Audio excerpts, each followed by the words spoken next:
ही तीच दोरी आहे का जी गाठी बांधण्यापूर्वी होती? नमस्कार. आज आपण एका अशा जबरदस्त दृष्टिकोनाबद्दल बोलणार आहोत जो आपल्या समस्यांकडे बघण्याचा नजरियाच बदलून टाकू शकतो.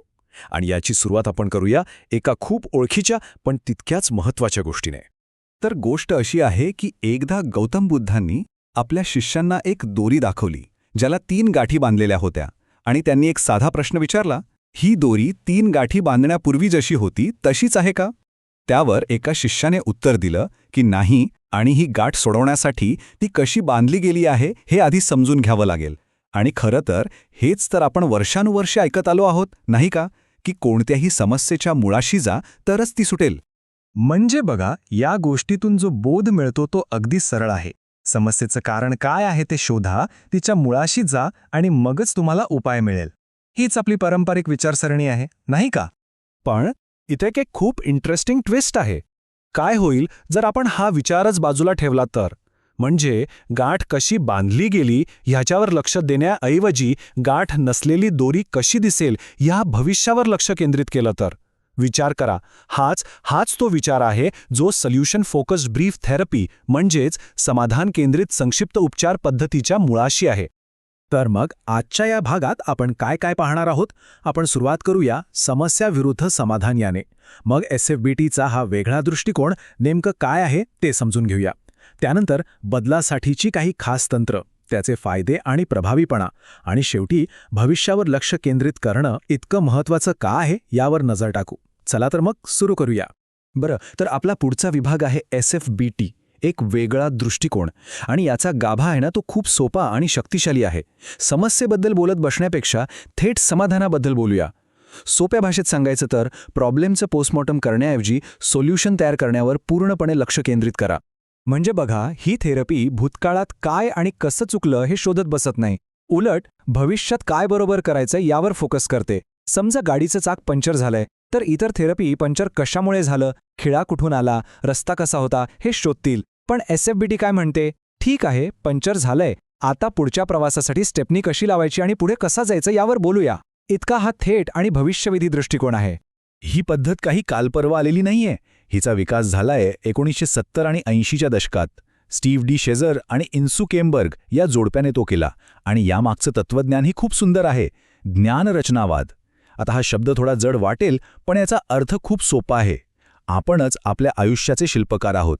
आणि जर आपण शिल्पकार असू तर आपल्याकडे बदल घडवण्याची ताकद नक्कीच आहे, बरोबर? आणि इथे थेरपिस्टची भूमिका तर खूपच वेगळी आहे. तो कोणी एक्सपर्ट किंवा ज्ञानीगुरू नसतो जो आपल्याला उत्तरे देईल. नाही, तो एक सहकारी असतो, एक मदतनीस, जो फक्त योग्य प्रश्न विचारून आपल्याला आपलीच ताकद ओळखायला मदत करतो. कारण SFBTचा विश्वास आहे की उत्तरे बाहेर कुठे नसतात, ती आपल्या आतच असतात, फक्त त्यांना शोधायला लागतं. ओके, तर आता येऊया सर्वात प्रॅक्टिकल भागाकडे. बदलासाठीची प्रमुख तंत्रे. याला आपण एक टूलकिट म्हणू शकतो, जे एक चांगलं भविष्य घडवण्यासाठी खूप उपयोगी पडतं. चला, या टूलकिटमधली काही खास हत्यारं पाहूया. या टूलकिटमधलं पहिलं आणि सर्वात शक्तिशाली हत्यार, चमत्कारिक प्रश्न किंवा द मिरॅकल क्वेश्चन.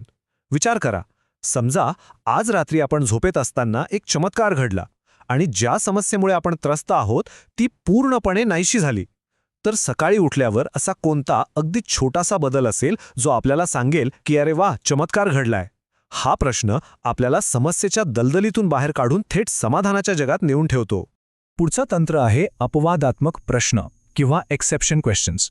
हे प्रश्न आपल्याला आपल्याच आयुष्यातल्या त्या क्षणांची आठवण करून देतात जेव्हा ही समस्या अस्तित्वातच नव्हती किंवा खूप कमी होती. जसं की असा कोणता काळ होता जेव्हा आपण खूप आनंदी होतो, किंवा त्या दिवशी असं काय वेगळं घडलं होतं ज्यामुळे सगळं ठीक वाटत होतं. या प्रश्नांमधून आपण आपल्याच भूतकाळातल्या यशाकडून शिकतो. आणि याचा उद्देश काय आहे माहितीये? या अपवादात्मक क्षणांमध्ये नक्की काय काम करत होतं हे शोधणं. कारण जे एकदा यशस्वी झालं आहे ते पुन्हा यशस्वी होऊ शकतं. उपायांची ब्लूप्रिंट आपल्याच अनुभवांमध्ये दडलेली असते, फक्त ती शोधायला हवी. आता तिसरं तंत्र, श्रेणी आधारित प्रश्न किंवा स्केलिंग क्वेश्चन्स. हे खूप सोपं पण तितकंच प्रभावी आहे. यात आपल्याला आपल्या परिस्थितीला 1 ते 10च्या स्केलवर मोजायला सांगितलं जातं. समजा 1 म्हणजे सगळं शांत आणि 10 म्हणजे खूप जास्त चिंता. तर आता आपण कुठे आहोत? 6 वर, 7 वर? पण खरी गंमत तर या नंतरच्या प्रश्नांमध्ये आहे. समजा आपण 7 वर आहोत, तर प्रश्न विचारला जाईल, वा 7 वर 6 वर का नाही? हा प्रश्न आपल्याला हे दाखवून देतो की आपण 0 वर नाही, आपण काहीतरी यश मिळवलं आहे. आणि मग पुढचा प्रश्न, बरं 7 वरून 8 वर जाण्यासाठी असा कोणता एक छोटासा बदल करता येईल? बघा, यातून मोठमोठ्या उड्यांऐवजी छोट्या, सहज करता येणाऱ्या पावलांवर लक्ष केंद्रित होतं. चला, आता पुढच्या विभागाकडे वळूयात, फायदे आणि प्रभावीपणा. ही सगळी तंत्र ऐकायला तर छान वाटतात, पण हा दृष्टिकोन प्रत्यक्षात काम का करतो आणि याचे फायदे तरी काय आहेत? पाहूया. इथे पारंपरिक थेरपी आणि SFBT मधला फरक अगदी स्पष्ट दिसतो.